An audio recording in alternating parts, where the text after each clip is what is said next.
환영합니다. 오늘 이렇게 새 목장이 또 이렇게 함께 모여서 대면 예배 드리는데요. 지난주에 우리 다운타운 예배가 사실 없었어서 혹시 광고를 못 들으시고 이 시간에 혹시 유튜브를 켰다가 왜 교회가 문을 닫았나 이렇게 생각을 하시는 분들이 계시다면 앞으로 광고를 잘 들어주시기를 바라고요. 계속해서 우리 목장으로 사실은 좀 아쉬운 부분이 있어요. 사실은 더 많이 오실 수 있고 지난주 금요일부로 교회에 이제 들어올 수 있는 카파시티 수가 없어지고 안에서 적당한 사회적 거리 두기만 유지가 되면 사실은 이제 많이 더 오실 수 있는데 저희가 그래도 시작한 것이 목장별로 돌아가면서 오고 있기 때문에 우선 요거를 다 마치고 나면 더 많은 분들이 교회 오셔서 또 예배 드릴 수 있도록, 그리고 또 사실은 아이들도 오늘부터 저희 영유아부 사역이 작은 규모지만 재개가 되었습니다. 그래서 우리 아이들 가지고 계신 부모님들도요 많이 오셔서 또 잠옷실도 열려있고 사실 다 열려있으니까 오셔서 예배 드리셨으면 좋겠습니다. 오늘 우리 지지난주에 이어서 바로 보는 하나님의 나라 두 번째 시간입니다. 이 광야의 유혹이라는 제목으로 여러분과 말씀을 전하겠습니다. 여러분, 성령 충만하다고 다 꽃길만 가는 것이 아닙니다. 웬만큼 신앙생활 해보신 분들은 아시죠? 이게 꽃길이 아니라는 거. 우리가 여러분 잘못된 신학으로 비롯해서 이 신앙생활에 대해서 어긋난 기대를 가지게 될 때 그 결과는 끔찍합니다. 올바른 신학은 이 하나님 나라를 바로 볼 수 있는 안목이라고 말해도 무방할 텐데요. 이 성령 충만한 신자의 삶에도 메마른 광야가 있고 마귀의 이 무시무시한 시험이 있고요. 유혹이 있습니다.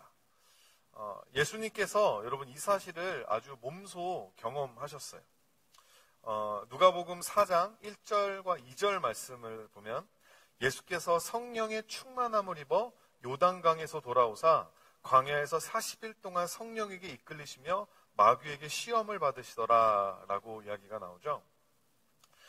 예수님은 어떤 분이십니까? 이 구약의 바톤을 이어받아서 이 새로운 언약 뭐죠? New Testament.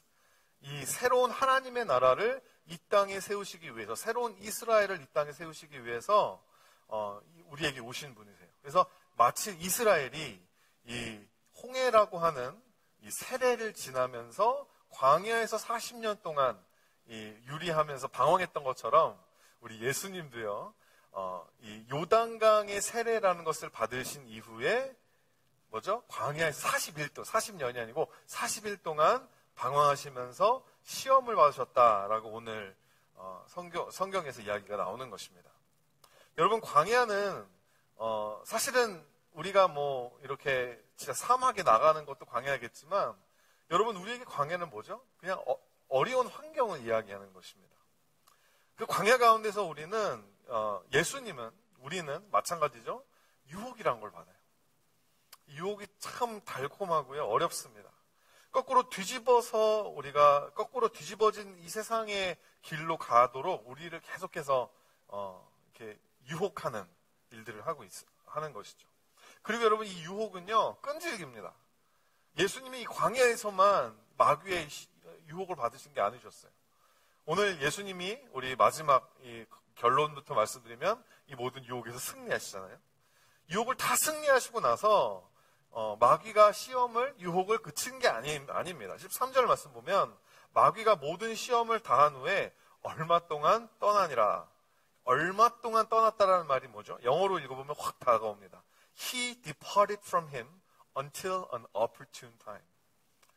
더 좋은 기회가 올 때까지 마귀가 예수님을 떠나 있었다라는 거예요. 우리가 마귀야 물러가라 해도요, 마귀는 돌아옵니다. 기회를 봅니다. 우리의 마음에 가장 연약한 부분이 뭔지를 알기 때문에 그 시간, 그 상황, 그 광야가 내 삶에 탁 펼쳐지면 그 때를 놓치지 않고 우리에게 opportune time 놓치지 않고 우리를 유혹하는 마귀라고 하는 거예요.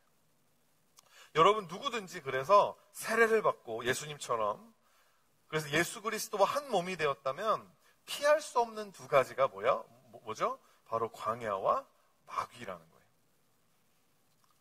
좋은 소식이 아니죠. 광야를 통해서 우리는 평소에는 겉모습에 가려져서 보이지 않았던 나의 진짜 모습과 마주하게 되는 거예요.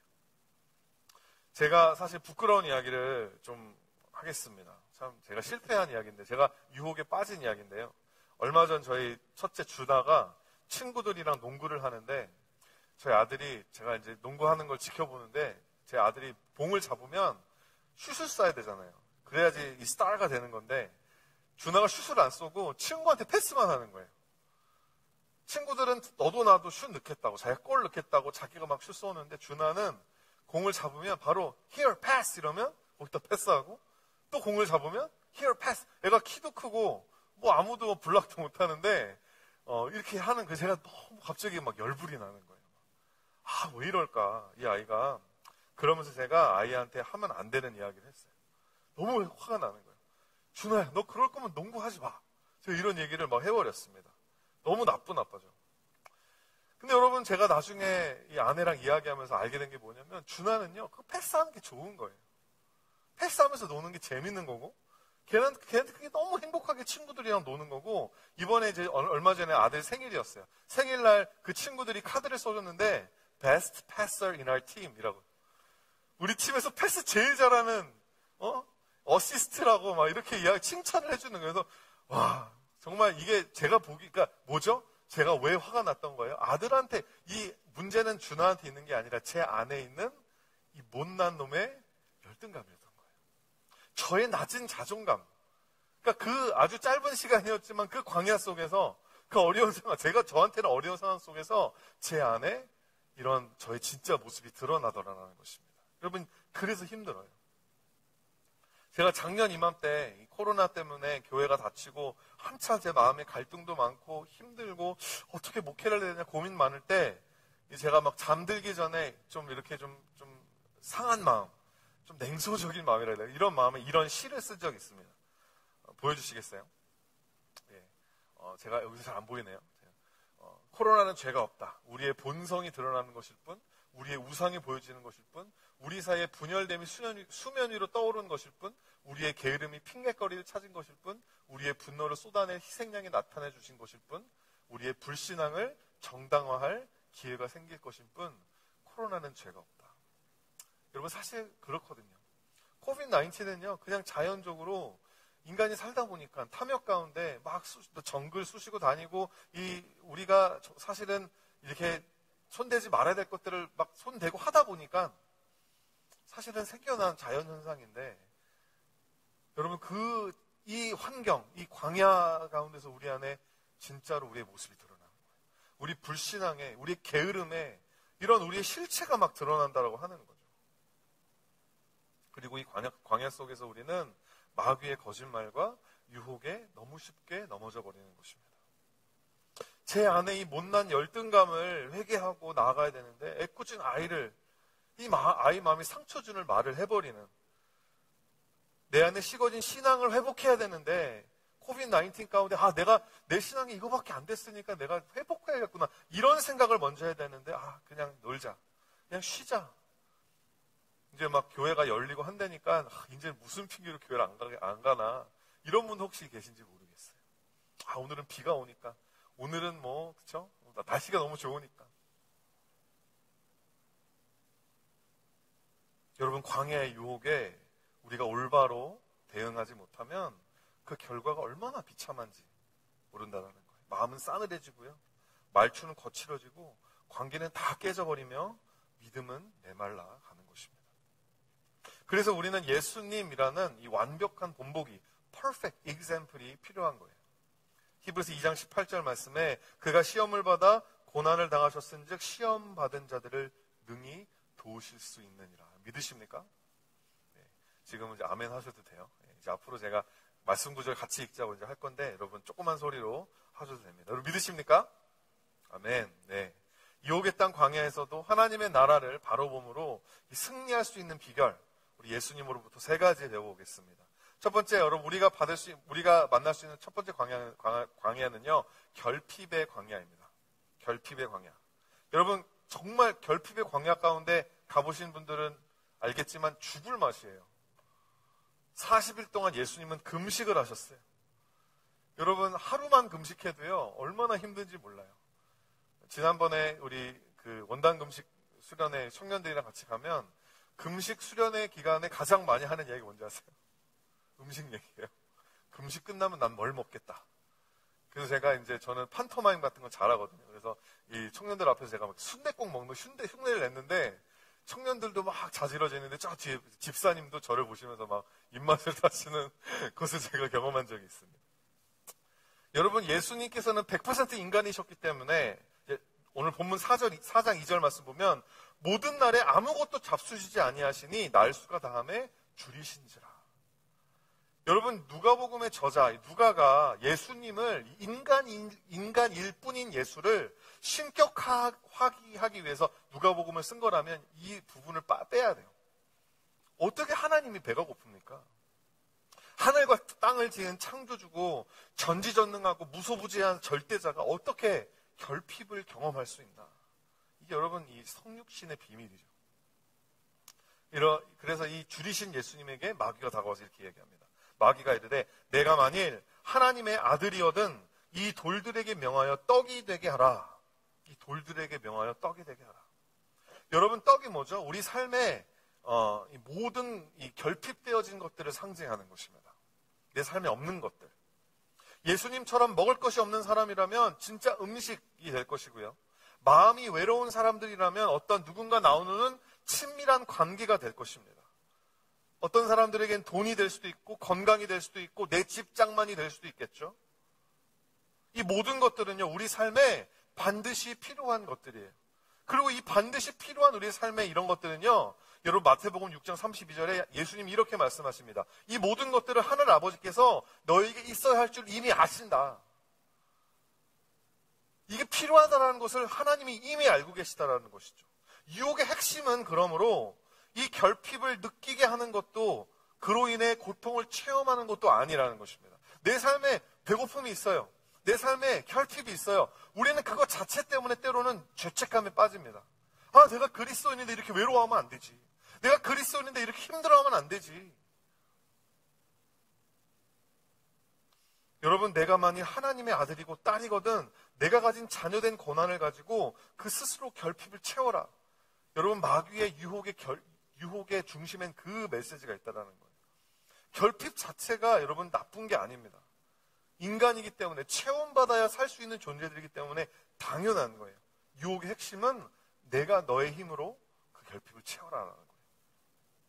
시험의 본질은 결핍으로 인한 불편함이나 고통에 있는 게 아니라 결핍을 채우는 대상이 누구인지 바로 볼 수 있는 영적인 분별력에 달렸다라고 하는 거죠. 여러분, 기억하십시오. 이거 꼭 기억하셔야 돼요. 결핍의 광야를 지날 때 이거 잊어버리면 여러분 절대 유혹을 이길 수 없습니다. 뭐를 기억해야 되냐면요, 결핍의 광야는 일시적이라는 거예요. 일시적입니다. 하나님 아버지께서 여러분에게 뭐가 필요한지 누구보다 더 잘 아신다는 거예요. 아버지께서 여러분의 삶에 좋은 것들을 채워주기 원하시는 분이지 최대한도로 좋은 것들을 안 채워주고 감질나게 만들어가지고 여러분들을 고통스럽게 만들려는 게 아버지의 뜻이 아니라는 것입니다. 그래서 하나님의 때가 되면 여러분 감당할 수 없을 만큼의 복이 임하고요, 은혜가 임하고요, 여러분의 삶에 물 붓듯이 채우시고 흔들어 눌러 넘치게까지 하나님께서 여러분 삶 가운데 채워주실 거예요.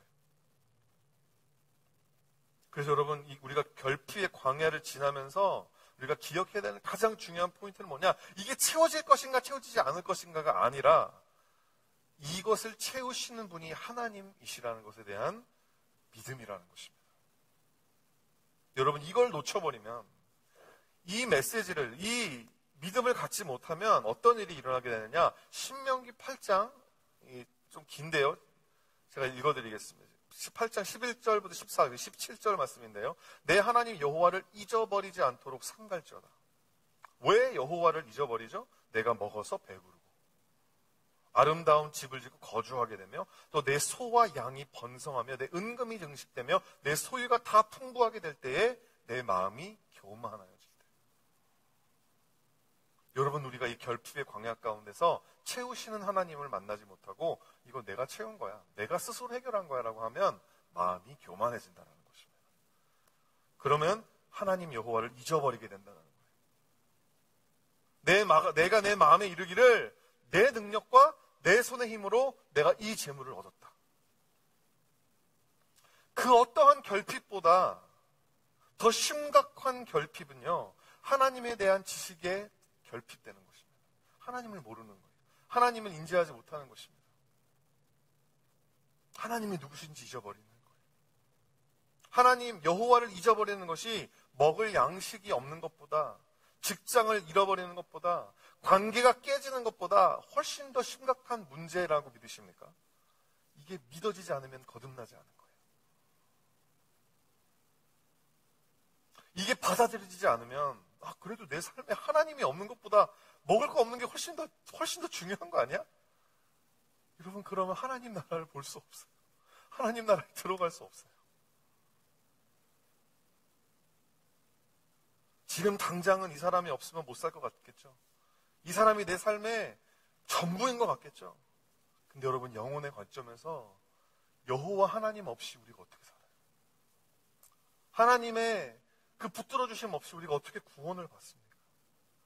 여러분, 그래서 이 결핍의 광야에서 마귀의 유혹을 받으신 예수님은 신명기 8장, 우리 방금 읽은 신명기 8장의 말씀으로 이 마귀의 유혹이 대응하십니다. 그래서 제가 신명기 말씀을 읽어드릴게요. 같이 읽겠습니다. 신명기 8장 2절부터 3절 같이 천천히 읽겠습니다. 시작. 내 하나님 여호와께서 이 40년 동안에 내게 광야길을 걷게 하신 것을 기억하라. 이는 너를 낮추시며 너를 시험하사 내 마음이 어떠한지 그 명령을 지키는지 지키지 않는지 알려 하심이라. 너를 낮추시며 너를 줄이게 하시며 또 너도 알지 못하며 내 조상들도 알지 못하던 만나를 내게 먹이신 것은, 여기부터 같이 읽을게요. 시작. 사람이 떡으로만 사는 것이 아니요 여호와의 입에서 나오는 모든 말씀으로 사는 줄을 내가 알게 하려 하십니다. 우리에게 이 결핍의 광야라는 이 엄청나게 고통스러운 과정을 지나게 하시는 하나님의 마음의 이유, 아버지의 그 근본적인 이유는 뭐냐? 우리로 말미암아 사람이 떡으로만 사는 게 아니고 사람이 이 세상에 나의 육신적인, 관계적인, 정서적인 필요를 채우면서 사는 것이 인생의 전부가 아니라 바로 하나님의 말씀으로 산다라는 것. 그리고 실질적으로 내 삶을 채워주는 것의 근본적인 것은 다른 세상적인 어떤 것이 아니라 바로 하나님의 말씀만이 내 삶을 진짜로 채워줄 수 있는 거라는 것을 알게 하는 것. 여러분, 세상 나라에서는 결핍이 있으면요, 자기의 힘으로 그것을 채우고 해결하려고 하지만 하나님의 나라에서는 하나님 아버지께 내 모든 필요를 의탁합니다. 주님이 채워주실 거예요. 선한 목자 되신 예수님의 인도하심을 받음을 통해서 여러분, 이 풍성한 삶이 여러분 경험되어지는 것이죠. 먹을 것이 많고 쓸 것이 많아서 풍성한 삶이 아니라 여호와의 입에서 나오는 말씀 그 자체가 우리의 삶을 풍성하게 하고 축복으로 넘치게 해주는 것을 깨닫기 시작하는 거예요. 여러분, 그럼에도 불구하고 예수님은요, 우리의 허기진 배를 채워주시는 분이세요. 가장 유명한 예수님의 기적이 뭐죠? 예수님이 오병이어로 5,000명을 먹이신 사건입니다. 이게 얼마나 사람들의 머릿속에 각인이 되었는지 여러분, 이 이야기만큼은요, 마태복음, 마가복음, 누가복음, 요한복음 전체에 다 나옵니다. 여러분, 예수님이 왜 이 기적을 베푸셨습니까? 내가 너를 먹고 살게 해주겠다. 세상적인 방법으로 내가 너에게 떡을 주겠다. 이게 아니에요. 물론 그때는 사람들이 워낙 배가 고파하니까 예수님의 긍휼한 마음으로 베푸신 기적이었지만 예수님은 떡을 먹은 사람들이 하나님의 나라에 헌신된 제자들이 될 거라는 걸 절대 예상하지 않으셨어요. 요한복음 6장 26절. 너희가 나를 찾는 것은 표적을 본 까닭이요. 표적을 본 까닭이 아니요. 떡을 먹고 배부른 까닭이로다. 하나님이 우리를 너무 잘 아세요. 우리의 필요를 채워주겠다. 병을 고쳐주겠다. 그럼 우르르 우리는 모여듭니다. 그리고 나에게 필요가 딱 채워주고 나면 그때부터는 뒤도 안 돌아보고 세상으로 다시 돌아갈 거라는 것을 예수님은 아신다는 거예요. 오히려 오병이어 기적을 통해 예수님이 진짜 하시고자 했던 말씀이 뭐죠? 요한복음 6장 35절입니다. 함께 읽을까요? 나는 생명의 떡이니 내게 오는 자는 결코 줄이지 아니할 터이요 나를 믿는 자는 영원히 목마르지 아니하리라. 예수님이야말로 우리의 모든 결핍을 채우시며 우리를 살게 하시는 생명의 떡이신 줄 믿으시길 바랍니다. 예수님께서 십자가에 오르시기 전날 밤에 제자들과 함께 모여서 유월절 떡을 함께 떼시며 이것이 나의 살이다. 나를 먹어라. 내 살을 먹고 너희는 살아라. 나는 죽을 거지만 너희는 나의 살을 먹고 살 것이다. 여러분, 예수님의 그 죽음 가운데 시리에 빠졌던 두 제자가 엠마오로 가는 길에서 만났던 그 나그네가 사실은 부활하신 예수님이었다는 것이 그들이 언제 알게 됐죠? 떡을 뗐을 때. 그 떡을 뗐을 때 생명의 예수 그리스도가 바로 부활하신 나의 주님이시라는 것을 그들이 알게 되었다는 거예요. 여러분, 하나님의 입에서 나오는 말씀이 육신이 되어 우리와 함께 거하시는 예수 그리스도가 없이는요, 우리는 하나님을 알 수 없습니다. 생명의 근원이 되신 그분을 근접조차 할 수 없어요. 하나님이 주시는 복을 받을 수 없습니다. 흔들어 눌러 넘치도록 채우시는 아버지의 그 은혜와 사랑을 경험할 수 없다라는 거죠. 아무리 세상에서 많은 것들을 누린다고 해도. 사랑하는 성도 여러분, 결핍의 광야 가운데 여러분 고통받고 계십니까? 내가 가진 능력으로 노력해서 스스로를 구원하라. 이 마귀의 유혹을 뿌리치고 예수님과 함께 아버지의 품에 안기시기를 바랍니다. 결핍에 주장당하는 인생 살지 마시고 말씀에 주장당하는 인생을 살기로 오늘 이 순간 결정하시길 바라요. 인내하십시오. 기다리십시오. 하나님의 때를. 정신 차리고 하나님의 말씀을 바라보고 예배하십시오. 그러면 여러분, 하나님의 때는요, 정말 내가 생각하지도 못했을 때, 내가 예상하지도 못했을 그 타이밍에 기가 막히게 우리에게 주어집니다. 두 번째로 우리가 지나가는 광야, 예수님이 지나셨던 광야는요, 무력함의 광야였습니다. Wilderness of powerlessness. 무력함의 광야. 여러분, 나 자신 혹은 내가 사랑하는 사람들을 막 내가 지켜줄 수 없고 뭔가 내 삶에 어려운 일이 닥쳤는데 내가 아무것도 할 수 없을 때 우리는 이 무력함이라는 비참한 감정을 느끼게 됩니다. 무력함은 우리를 영혼의 어두운 마음으로 데려가요. 여러분, 그 당시에 이 모든 유대 민족들은 이 무력함의 광야에서 방황하고 있었어요. 왜죠? 나라를 잃어버렸거든요. 자유를 잃어버렸거든요. 식민지였잖아요. 그러니까 살아서 숨을 쉬고 있다는 것만, 그 자체만으로 그들의 삶의 무게가 얼마나 무거웠을지 생각해 보십시오. 제가 지지난주에도 말씀드렸지만 여러분, 사람들이 만들어 놓은 이 제국주의, 이 체제를 유지하기 위해서 온갖 종류의 세금을 다 빨아들였습니다. 얼마나 이 사람들이 무력감이 극에 달했는지요. 이 압제당하는 감정이 여러분 오래되면 이 폭발하잖아요. 그래서 여러분, 예수님이 태어나신 시점을 기점으로 앞으로 50년, 뒤로 50년, 이 100년의 기간 동안에 여러분 자그마치 30번이 넘는 혁명운동이 일어났대요. 이스라엘 땅에, 팔레스타인 땅에. 보여주세요. 7번의 봉기, 인서렉션이 7번 있었고요. 10명의 선지자들이 뭐라고? 이스라엘의 독립을 외치는 선지자들이 있었고요. 그리고 5명의 유대민족을 로마 제국으로부터 구원할 정치적 메시아가 등장했고요. 11개의 반정부 조직들, 성경의 열심당원, 젤럿이라고 나오는 사람들, 이 독립운동가들이 11이 그룹이 조직이 되었다는 거예요. 합쳐보면 30번이 넘습니다. 사람들이 그 정도로 무력함 가운데서 이렇게 못 살겠다. 그래서 여러분, 사람이 예수님에게 찾아서 뭐라 그래요? 당신이 그리스도입니까? 히브리어로 당신이 메시아입니까? 우리가 기다리고 있는 이 이스라엘을 그 이전에 솔로몬 때의 영광으로 되돌릴 수 있는 당신이 다윗의 후손 예수님 바로 메시아입니까? 물어보는 거예요. 이 말의 의미가 뭐예요? 우리의 정치적 메시아가 되어달라는 것입니다. 우리의 사령관이 되어달라는 거예요. 우리를 정말 이 관중들을 카리스마로 휘어잡고 엄청난 군사력을 가지고 로마 제국을 뒤엎는, 폭력을 사용하여서 폭력을 이기는 그런 메시아. 여러분, 그래서 여러분, 마귀가 예수님에게 주었던 두 번째 유혹이 이런 유혹이었습니다. 누가복음 4장 5절부터 7절 말씀입니다. 마귀가 또 예수를 이끌고 올라가서 순식간에 천하만국을 보이며 이르되 이 모든 권위와 그 영광을 내가 내게 주리라.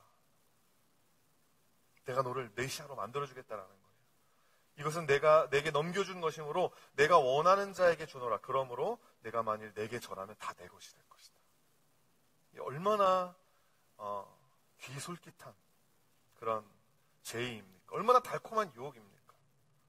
무력함과 갈급함이 극에 달한 사람이라면 도저히 뿌리칠 수 없는 거예요. 무력함 가운데 힘들어? 내가 너에게 힘을 줄게. 예수님께서 어떻게 대응하시죠? 누가복음 4장 8절 말씀입니다. 예수께서 대답하여 이르시되 기록된 바 주 너의 하나님께 경배하고 다만 그를 섬기라. 해답은 어디 있어요? 여러분, 우리가 무력할 때, 내 삶에 내가 내 마음대로 되는 게 아무것도 없을 때, 누군가에게 압제당하는 것 같고, 정말 내가 아무리 힘들고 열심히 일해도 내 삶의 미래가 보이지 않을 때, 여러분, 해답이 어디 있냐라는 거예요. 하나님만 경배하고 그만 섬기는 예배에 있다라는 것입니다. 그 예배에 대해서 두 가지를 같이 살펴보기 원해요. 예배는 뭐예요? 자기 부인이에요. 여러분, 예배는 하나님을 위한 서비스입니다. 믿으십니까? 동의하십니까? 하나님을 위한 서비스. 그러므로 예배자는 곧 서벤트입니다. 서비스를 하는 사람이니까. 주인에게 종속된 종이여야지만 되죠. 여러분, 영어인데요. 여러분 함께 같이 좀 스스로에게 선포해봤으면 좋겠습니다. 시작. Worship is not about me. Worship is not about you. Worship is all about God. 예배를 통해 우리는 나의 무력함을 인정하고 나의 권리를 내려놓고 예수님과 함께 십자가 못 박아 죽는 것입니다.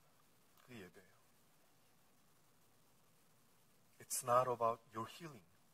It's not about your restoration.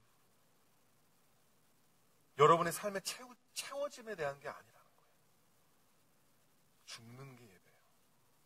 하나님의 나라를 자기를 부인하는 예배자들을 통해서 주님의 나라가 세워지는 것입니다.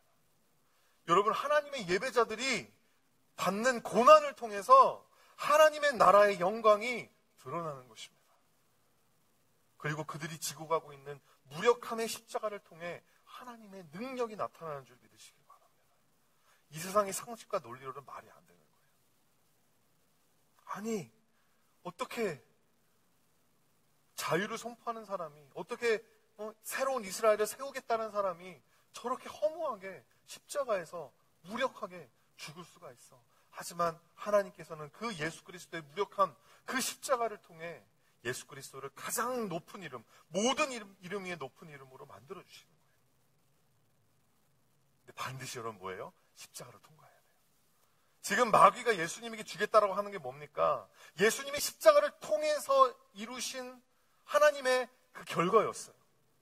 모든 이름 위에 뛰어난 이름. 근데 마귀는 너가 십자가를 지나지 않아도 그것을 너에게 허락하겠다. 지금 이렇게 유혹하고 있는. 여러분, 사실은 그럴 수 있어요. 열심히 내가 뭘 하지 않아도 좀 instantly 버튼만 누르고 한 번 클릭하면 내 삶의 모든 것이 그냥 세상이 또 그렇게 가고 있잖아요. 클릭 한 번이면 옛날에는 몰에 가가지고 뒤지고 해가지고 내 거다 내 사이즈 해가지고 해야 되는데 지금은 클릭 한 번이면 그냥 집으로 나에게 탁 만든 옷이 배달이 되는 이런 세상에서 살고 있지 않습니까? 무력하기를 싫어한 거예요.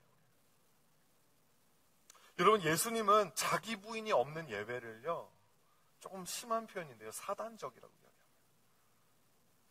사단이 따로 있는 게 아니에요. 자기 부인이 없는 예배.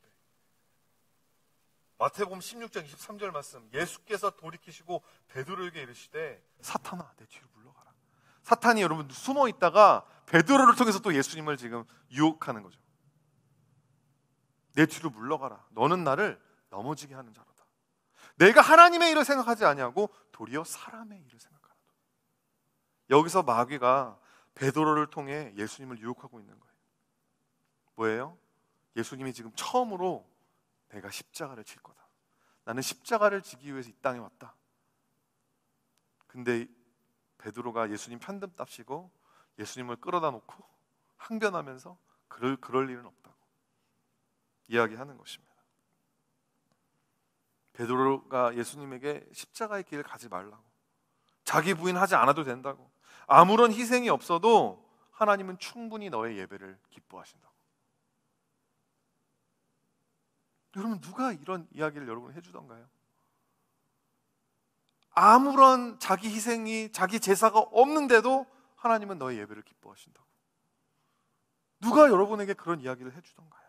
혹시 제가 여러분한테 그런 임프레션을 줬던가요? 예배자가 하나님의 성품과 그분께 행하신 일들을 생각하는 것이, 하나님의 일을 생각하는 게 아니라 온통 자기 생각, 온통 사람 생각, 온통 세상 생각으로 가득 차 있다면 예수님이 우리에게 말씀하시는 거예요. 사탄아, 내 뒤로 물러가라.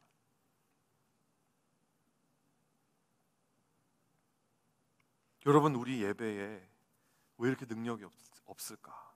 많이 고민합니다. 열심히 봉사도 하고 집중해서 설교도 듣는 것 같고 목청 높여서 우리가 찬양도 따라 부르는데 왜 그때뿐일까?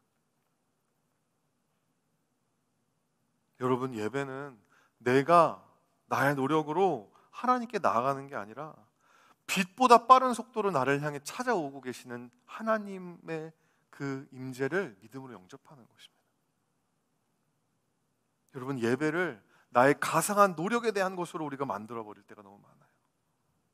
하나님의 일을 생각하는 것이 아니라 사람의 일을 생각하니까 우리의 예배가 그냥 인본적인, 사람들의 그냥 마음의 위로 조금 주는, 사실 그런 예배는 가도 되고 안 가도 됩니다.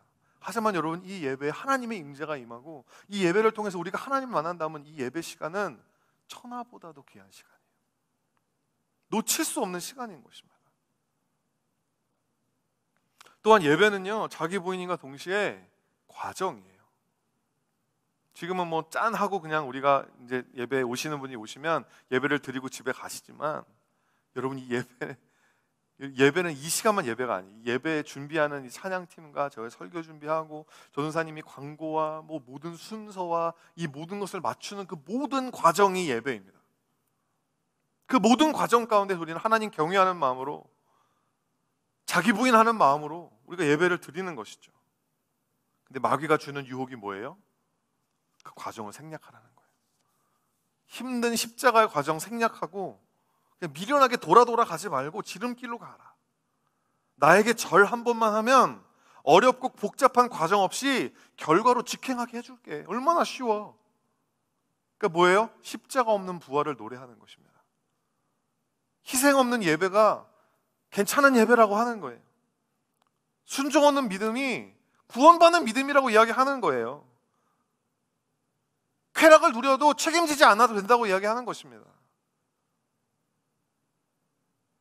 기쁘려면 지금 기뻐야지. 인내하고 기뻐하라고요. 인내 없는 기쁨을 이야기하고요.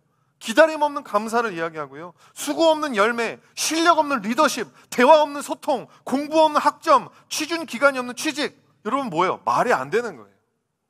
어떻게 그런 일이 가능합니까? 과정이 없이 어떻게 결과가 가능하냐라는 거예요. 마귀가 여러분 지금 뭐예요? 거짓말하고 있는 거예요. 무슨 세상의 모든 권력이 자기 손에 있어요? 하나님에게 있지. He has nothing. 마귀가 가지고 있는 권력은 아무것도 없습니다. 하나님께서 그냥 하나님의 섭리 가운데 그냥 조금 이렇게 허락하신 것 뿐이에요. 우리 시험하시려고. 아무것도 없어요. 과정이 없는 결과는 있을 수 없는 것입니다. 여러분, 그래서 예배란 무력함을 이겨내려는 몸부림이 아니라 그것을 끌어안고 하나님 앞에 엎드리는 것입니다. 하나님, 날 불쌍하게 주시옵소서. 그 무력감의 과정을 통과함으로 그 가운데 하나님의 위로와 인도하심과 힘주심과 피로를 채우심을, 은혜를 경험하면서 하나님을 깊이 알아가고 하나님과의 그 은밀하고 긴밀한 교제가 형성되는 것이 바로 예배 자리라고 하는 것이죠. 여러분, 우리가 이 예배 가운데 하나님을 만나야 무력함의 광야에서 마귀의 유혹에 빠지지 않을 수 있는 거예요. 마지막 세 번째입니다. 영성의 광야. Wilderness of spirituality. 마귀의 세 번째 유혹이죠.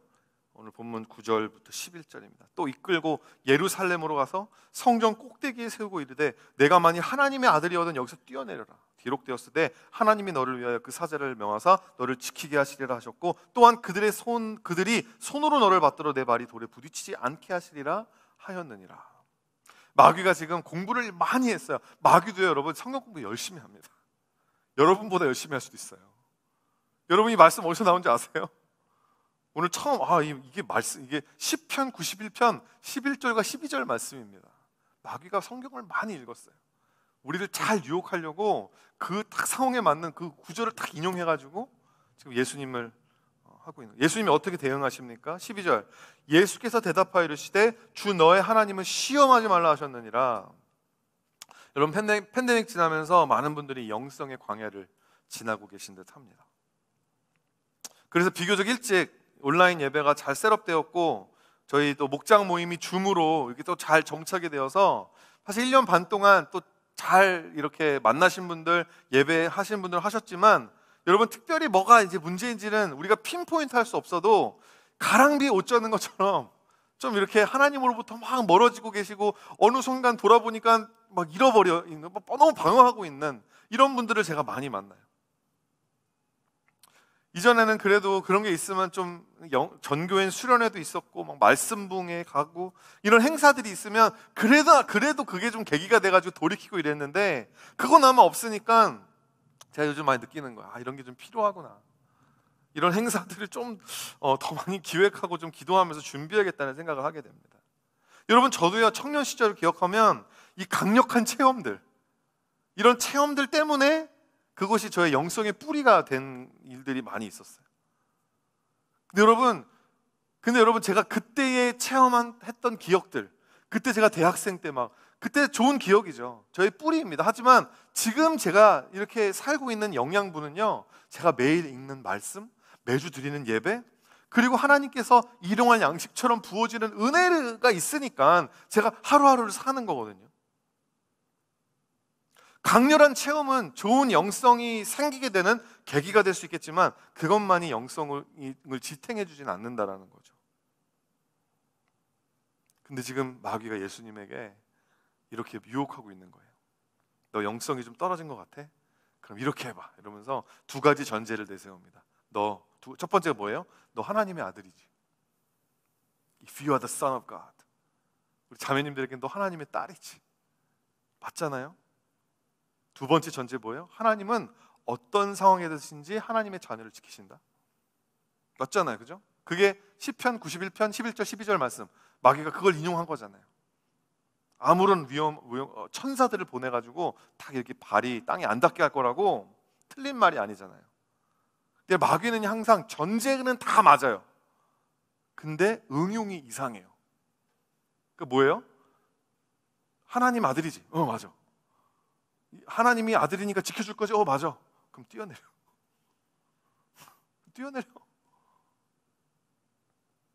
이 얼마나 이상한 응용입니까?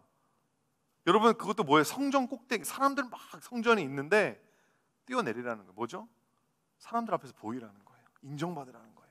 너가 하나님의 아들이고 너가 하나님의 딸이고 너가 목사고 너가 집사고 너가 이 정도 하나님 잘 섬긴다라는 거예요. 인정받으라는 거예요. 사람들 앞에서.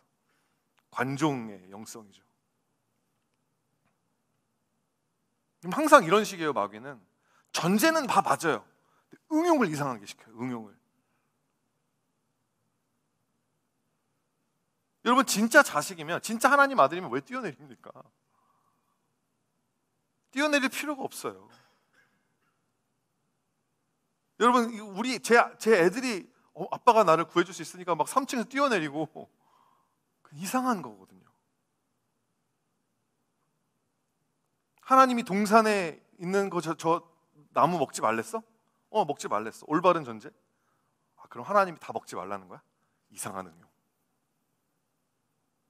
하나님이 안식일 날에 아무것도 하지 말랬지? 맞아. 그럼 너 안식일 날에는 의로운 일도 하지 마. 안식일 날에는 그냥 진짜 아무것도 하지 마. 이상한 응용. 너 열심히 섬겼는데 아무도 너 안 알아주네? 그래서 무력하고 막 갑자기 기분 이상하네? 맞잖아요. 이상한 응용. 뛰어내려. 관심 가져. 사람들 앞에서 막 깽판 부려. 아니면 떠나야 알 거야. 사람들이 네가 떠나봐야, 네가 좀 없어져 봐야 사람들이 네가 얼마나 중요했을지 막 땅을 치고 후회할 거야. 이 유혹 여러분 경험해 보셨을 거예요. 여러분, 예수님께서 이걸 뭐라고 하십니까? 하나님을 시험하는 행위라고요. 하나님께서는 우리를 시험하시지만 우리는 하나님을 시험할 수 없어요. 시험을 주시는 이와 시험을 받는 이는 여러분 권위자와 피권위자의 관계이기 때문에 그렇습니다. 하나님의 능력을 좀 강하게 체험해보고 싶은 마음, 이런 좀 그래서 내가 영성의 계기가 좀 다시 만들어지기 원하는 그런 마음 가질 수 있지만, 여러분 그것을 위해서 우리가 하나님의 팔을 비틀어 가지고 하나님께서 이렇게 하실 수밖에 없도록 하나님을 통제할 수 없다라는 거죠. 여러분, 그런 시도는 하나님을 잘 믿는 신앙이어서가 아니고 하나님을 사실은 믿지 못하는 불신앙이기 때문에 이런 이상한 응용을 한다는 것입니다. 신앙은 하나님의 통제권 안에 들어가는 거예요. 거기서 순복하는 거예요.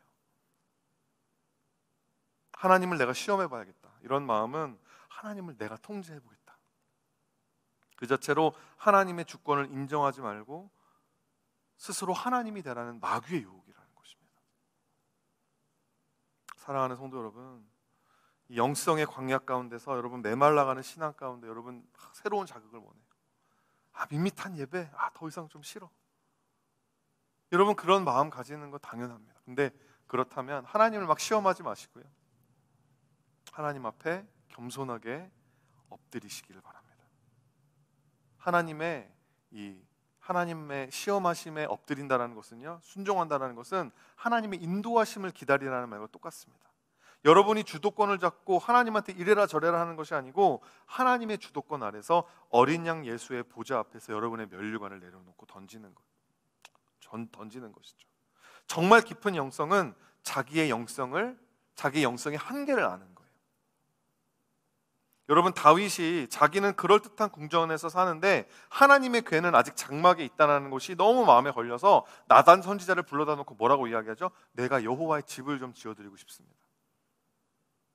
나의 영성이 사람들 앞에 좀 그런 마음이 있지 않았겠어요? 내가 여호와를 위해서 집을 지어드리고 싶습니다. 하나님한테 그렇게 좀 순수한 마음이었을 거예요. 그렇게 해드리고 싶었는데 다음날 하나님이 나단 선지자를 찾아와서 뭐라고 말씀하십니까?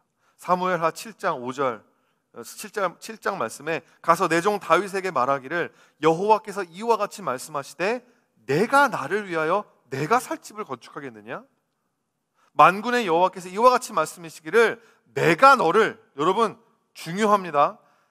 예배, 영성은요, 내가 하나님을 위해서 뭔가를 하는 게 아니라 하나님이 나를 위해서 뭔가 하는 것이 무엇인지를 알고 그 안에 거하는 거예요. 하나님 뭐라고 말씀하십니까?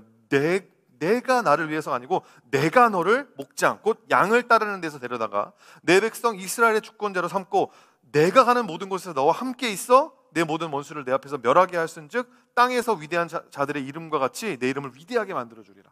내가 너에게 해준다라는 거예요. 여호와께서 또 내게 이르노니 여호와가 너를 위하여 집을 짓고, 우리가 하나님을 위해서 집을 확 지어놓고 영성이라고 이야기하는 것이 아니고요, 하나님이 나를 위해서 지어주신 집 안에 거하는 게 영성이라는 거죠. 여러분, 오늘 저희 여러분에게 좀 의외의 말을 하고 싶어요. 여러분, 무너진 신앙이 무너지셨어요? 영성이 지금 막 너무 고갈되셨습니까? 이거를 막 내가 회복하려고 노력하지 마세요. 노력하다가 정신 팔려서 하나님이 여러분들을 위해서 지금 하고 계시는 일들을 놓칠 수 있어요. 여러분, 하나님이 우리를 찢으셨습니다. 이 교회를 찢으셨어요. 회개하게 하셨어요. 여러 부분에서 우리 안에 보여주셨어요. 우리 교회의 진짜 모습들, 우리 신자들의 저 안에 있는 그런 광야를 팬데믹이라는 광야를 지나가면서 우리 안에 너무나 많은 것들을 보여주셨습니다. 주님이 찢으셨으면요, 주님이 회복하십니다. 광야를 통해 우리를 낮추시고 겸손하게 하신 하나님께서 여러분 이제 우리에게 오실 것을 기대하시길 바랍니다. 광야에서만 할 수 있는 경험을 통해서, 고난을 통해서만 만날 수 있는 하나님을 여러분이 이제 만나게 될 것입니다. 하나님을 만나기 위한 나의 노력이 있어야 하나님 만나고 그분의 임재를 체험하는 게 아닙니다. 하나님은 여러분을 위하시고 여러분을 향하고 계시며 여러분의 우편에 계시고 여러분 위에 계시며 여러분 안에 지금 계시기 때문에 여러분 그 하나님의 임재 안에 여러분 스스로를 들이시기를 바라요. 하나님을 시험하지 마시고 하나님의 시험 안에서, 하나님이 주신 시험 안에서 그 겸손함을 가지고 이 어려운 기간을 이겨내시기를 바랍니다. 말씀을 정리하겠습니다. 히브리서 4장 15절부터 16절입니다. 우리에게 있는 대제사장은 우리의 연약함을 동정하지 못하실 리가 아니요 모든 일에 우리와 똑같이 시험을 받으신 이로되 죄는 없으시니라. 그러므로 우리는 긍휼하심을 받고 때를 따라 돕는 은혜를 얻기 위하여 은혜의 보좌 앞에 담대히 나아갈 것이니라. 우리의 연약함을 아시는 예수님, 우리의 넘어짐을 이해하시는 예수님, 여러분 그 예수님 앞에 시간 나아가시기를 바랍니다. 여러분이 찬양 나가는 말 하겠습니다. 인생의 모든 해답은 광야 한가운데서 우리를 만나주시는 하나님의 임재 안에 있습니다.